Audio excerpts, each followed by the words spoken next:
just looking forward to the future, focusing on, we have space station and visiting vehicles, and we still have a lot of work to do. It's very enjoyable, challenging, and very rewarding, and work with a very good group of people. I guess about 2 or 3 years ago when it was announced that this was going to be the last shuttle, no one really believed it. They figured that something would come up and we're going to have another shuttle and another shuttle, but I guess all good things have to end at one point. And liftoff of the Delta II with the NTP satellite, blazing the way in new technology for climate research and weather forecasting. If you were to go looking for water on the moon, how would you find a good place to start digging? NASA's Lunar Reconnaissance Orbiter has a pretty unique answer. Count the neutrons coming from the moon. LRO's LEND instrument, or Lunar Explorer Neutron Detector, is specifically designed to do just this. But how does counting neutrons help you find water? The answer lies in hydrogen, the smallest atom, and how those neutrons interact with it. So where do those neutrons come from, and what do they do?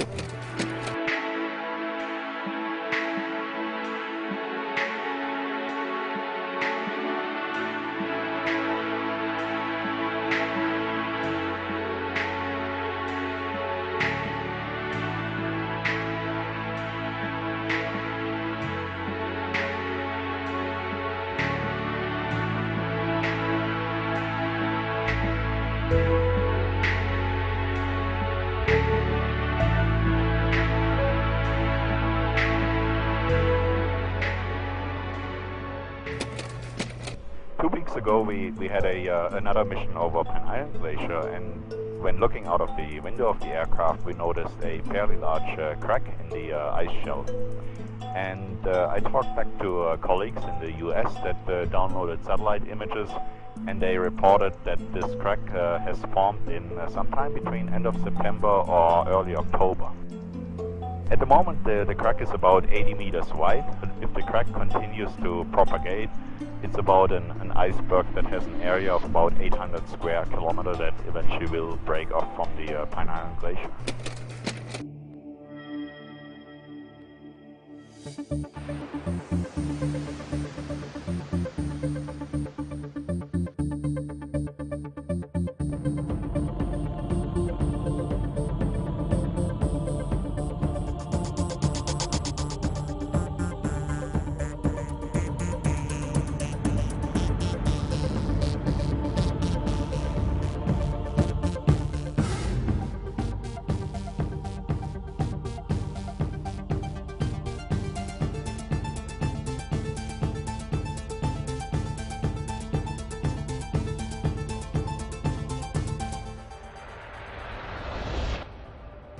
So this has implications for the origin of life on Earth.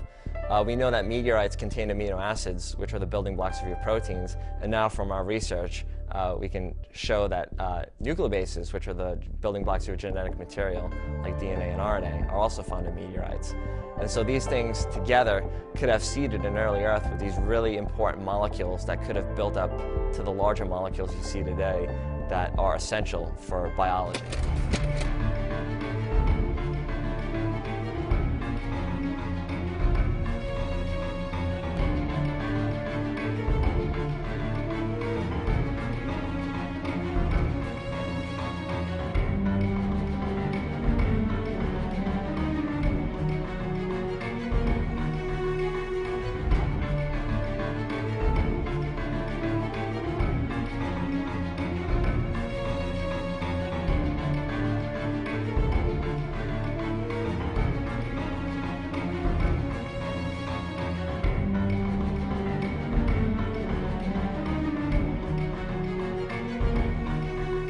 When we started working on the part, there was a lot that was already in place before we began actually conceptualizing what it would look like.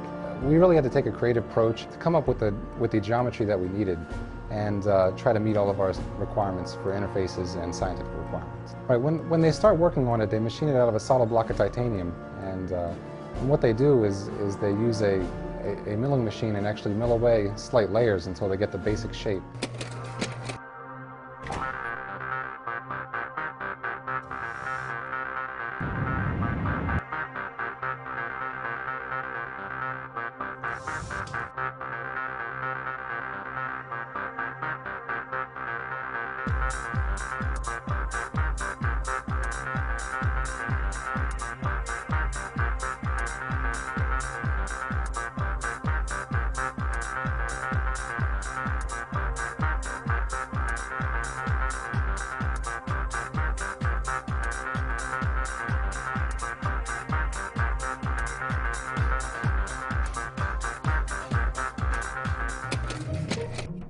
OSIRIS-REx is the acronym for Origins Spectral Interpretation Resource Identification Security Regolith Explorer.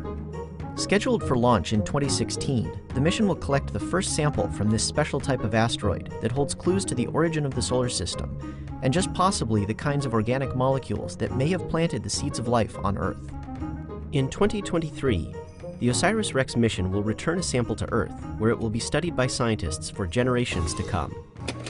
MAVEN is the Mars Atmosphere and Volatile Evolution mission.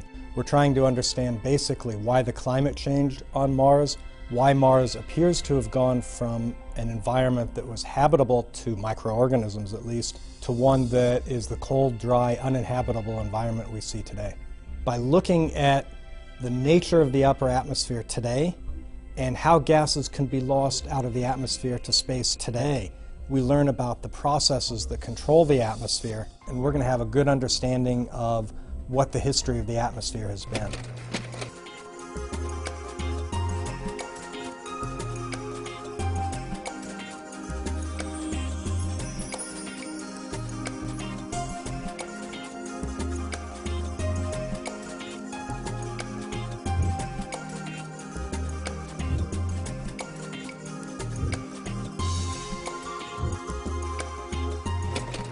A next-generation space telescope designed to cause yet another giant leap forward in our understanding of the cosmos. It will carry some of the most advanced technologies ever placed on an orbiting observatory.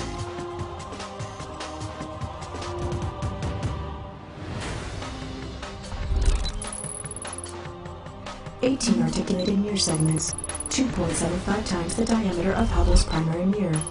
Microshutters, wavefront sensing and control subsystem, 12 by 18 meter, 5-layer captain-based sun shield." The Webb Telescope, a revolutionary tool able to study every phase in the history of our universe. The Webb Telescope.